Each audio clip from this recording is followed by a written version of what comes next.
Hello, नमस्कार बंधुओं।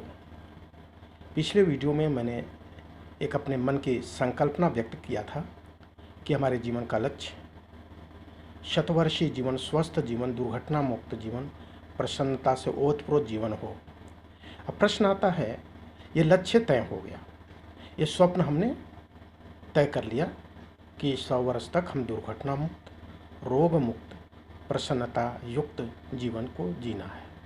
अब जब आप लक्ष्य तय कर लेते हैं, हम जब लक्ष्य तय कर लेते हैं, एक स्वप्न की रचना, एक ख्वाब की रचना कर लेते हैं, अब उस ख्वाब को पूरा करने में हम लग जाएं तो ख्वाब पूरा हो जाता है। जैसे जीवन के अन्य क्षेत्र में जो आप लक्ष्य तय करते हैं, जो प्राप्त करना चाहते हैं, उसको सोचते हैं बार बार और प्रयास करते हैं, प्राप्त कर लेते हैं। ठीक इसी रीति से हम बार बार सोचें, सुबह दोपहर शाम सोचें।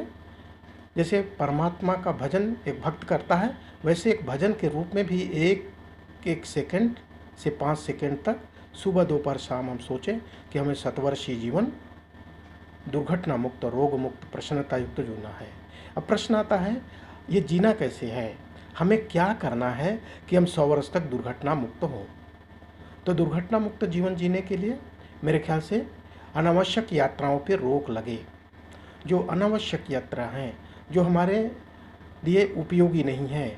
आजकल ज़माना बहुत सारा डिजिटल का है, तो क्या हम यात्रा डिजिटल से कर सकते हैं? क्या ऑनलाइन वो उद्देश्य पूरा हो सकता है? डिजिटल स्टाइल से वो उद्देश्य पूरा जा सकता है जो कि हम फिजिकल यात्रा करते हैं? 3 बार विचार करें, क्या इस यात्रा का किया जाना आवश्यक है? क्या ये जो हम यात्रा करने वाले हैं, इस यात्रा के न करने से काम चल जाएगा, तो यात्रा न करें। या इस यात्रा का कोई और विकल्प हो सकता है। और यात्रा जब हम करते हैं तो हमें देखना है कि कब यात्रा करनी है, कैसे यात्रा करनी है, ये आवश्यक है।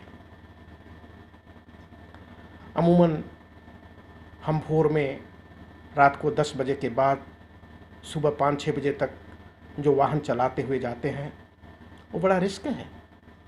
उस पर काफ़ी रिस्क होता है। ड्राइवर भी सोने की स्थिति में हो सकता है, या हम खुद चलाएं तो हम भी सोने की स्थिति में हो जाते हैं। इसलिए ऐसे बचना। बहुत सारी चीज़ें हैं। छोटी सी चीज़ है, मोबाइल यूज़ नहीं करना चलाते समय गाड़ी, ये हम भी जानते हैं, लेकिन अमूमन ऐसा नहीं करते।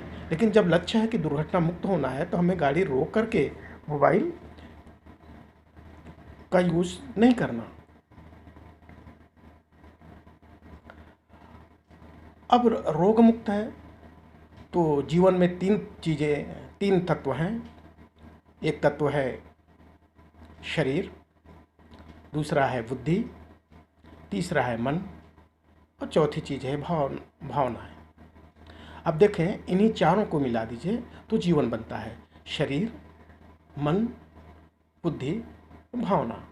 अब इन चारों को आपको चारों के साथ एक परफेक्ट आचार संहिता का पालन करना है, क्योंकि जब लक्ष्य ही 100 वर्ष तक खुश रहना, स्वस्थ रहना, तो शरीर के लिए हमें व्यायाम चाहिए, हमारी आंखें स्वस्थ हों, हमारे किडनी, लीवर, फेफड़ा, हार्ट, ब्लड, शरीर की अन्य कोशिकाएं स्वस्थ रहें। इसके लिए हमें एक्सरसाइज टॉप प्रायोरिटी पे है।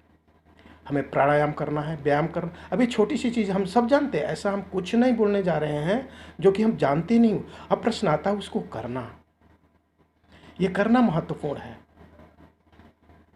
तो 40 मिनट प्राणायाम, व्यायाम, 30 मिनट टहलना, 20 मिनट धूप में रहना, धूप में। अब ये छोटी सी चीज़ है, लेकिन बड़ी चीज़ है। इसको करना बड़ी चीज़ है, करना है, क्योंकि 100 वर्ष तक मस्त होंगे। अब देखें, हम जब बीमार होते हैं, हॉस्पिटल में जाते हैं, कितने सारे पैसे होते हैं। पहले हम जी जान लगा के कमाते हैं, फिर कमाया हुआ पैसा रोग में लगा देते हैं। न स्वास्थ्य रहता है, न कमाई रहती है। अब अगर हम 100 वर्ष तक स्वस्थ हैं तो हमारा पूरा पैसा बचेगा, हमें शरीर को कोई कष्ट नहीं होगा, हम एक्टिव रहेंगे, खूब हम मेहनत करके खूब कमा सकते हैं। अब 100 वर्ष तक जब हम हॉस्पिटल में जाते हैं तो कितनी पीड़ा होती है कि नहीं। अब हम नियम का पालन करेंगे, लेकिन बाहर आते हैं हॉस्पिटल से फिर वही रवैया पुराना। इसलिए हमें शरीर पे ध्यान देना। बुद्धि को हमें, जिसमें बुद्धि को एक सकारात्मक चिंतन हो, एक पवित्र चिंतन हो, बुद्धि का चिंतन हो। हमें जो भी सुनना है, देखना है बुद्धि से, वो पवित्र सोच हो, सकारात्मक हो, अच्छा चिंतन हो, अच्छा सोच हो। तो बुद्धि का खुराक क्या है? अच्छा चिंतन, अच्छा सोच, सबका कल्याणमय भाव, किसी को दुख देने नहीं है, किसी को दुख न देने का भाव। परिहित सरिस धर्म नहीं भाई, पर पीड़ा सम नहीं अगमाई। हमें किसी को भी दुख नहीं देना, ये बुद्धि स्पष्ट हो जाना। क्योंकि जब हम बुरा सोचते हैं तो बुद्धि की कोशिकाएं डेड होने लगती हैं। मन को परमात्मा में लगाना है, परमात्मा में भजन करना है। परमात्मा को हम जब स्मरण करते हैं तो हमारा मन संयमी होता है, हमारे सारी इंद्रियों पे हम राज्य करते हैं, क्रोध दूर होता है जब परमात्मा में हम भजन करते हैं।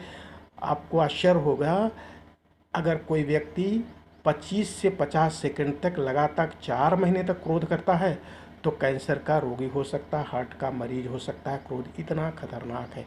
क्रोध नहीं करना, लोभ नहीं करना। लोभ दूसरों की चीज़ों को हड़पना, ये लोभ है। आप खूब अपना अर्थार्जन करिए, खूब विकास करिए, ये ठीक है। लेकिन अगर किसी को नुकसान करते हैं, किसी की कोई वस्तु लेते हैं, किसी का कोई धन लेते हैं, इसको लोभ बोलते हैं। इससे दूर होना, एक तो शत्रुता का निर्माण होगा, दूसरा उससे दूर होना। क्योंकि वहाँ पे आपके ऐसा मेटाबॉलिज्म जो आपका ख़राब होगा, ऐसा एक तो आपकी कोशिकाएं नकारात्मक हो जाती हैं, ऐसा अंतस्राव होता है कि आप अंदर से डिप्रेशन, अंदर से एक नकारात्मक भाव पैदा होता है और आपको फिर वो चीज़ें धीरे धीरे स्वास्थ्य पे प्रभाव पड़ता है। तो मन को व्यवस्थित करना है। लोभ, मोह, काम भाव। काम भाव को बड़ा ठीक रीति से समझना है। काम भाव क्या है? काम एक संतुलित भाव है जिससे जीवन की रक्षा हो। काम भावना हमारे सोच में संतुलित, पवित्र काम भावना, पवित्र कामनाएं पवित्र होनी चाहिए। यह काम भाव का अंतर सिर्फ शारीरिक काम भावना से नहीं, सारी कामनाएं पवित्र हो, संतुलित हो और यशकारी हो। हम सम्मान युक्त कामनाएं रखें जो कि पूरी हो। आगे में अगले वीडियो में हम भाव पे चर्चा करेंगे, क्योंकि भावना भी स्वास्थ्य के लिए बहुत ज़रूरी है।